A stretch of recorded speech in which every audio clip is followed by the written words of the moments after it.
Hello guys, আজ আমি তোমাদের সঙ্গে শেয়ার করলাম নতুন মিনি ব্লগ। আজ আমি তৈরি করব পাকানো সিমাই।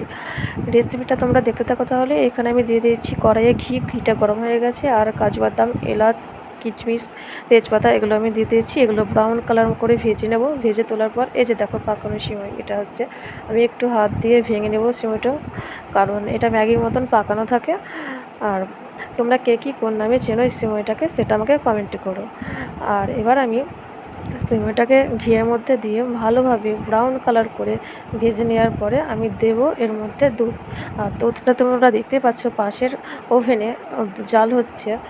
দুধটা ভালোভাবে ফুটে গেলে এবার আমি এর মধ্যে দিয়ে দেব। দুধটাকে অ্যাড করার পর আমি এখানে দেবো 100 গ্রাম মতন চিনি, আর এগুলোও আমি এর মধ্যে দিয়ে দিলাম। তারপর আমি তোমাদের দেখাবো। এর মধ্যে আমি দুধ দিলাম। দেওয়ার পরে ভালোভাবে ফুটে আসলে পরে নাড়াচাড়া করে আমার হয়ে যাবে সিমাই রেডি। আর এখানে আমি 100 গ্রাম চিনি দিচ্ছি। তোমরা যেরকম মিষ্টি খেতে পছন্দ করবে তোমরাও সে মতন দিয়ে দিও। আর আমার এই সিমাই রান্না রেডি হয়ে গেছে। আর ভিডিওটা ভালো লাগলে লাইক, কমেন্ট, শেয়ার আর সাবস্ক্রাইব করো বন্ধুরা। তোমরাও ঝটপট বানিয়ে নাও। বাই, ভালো থেকো আর সুস্থ থেকো।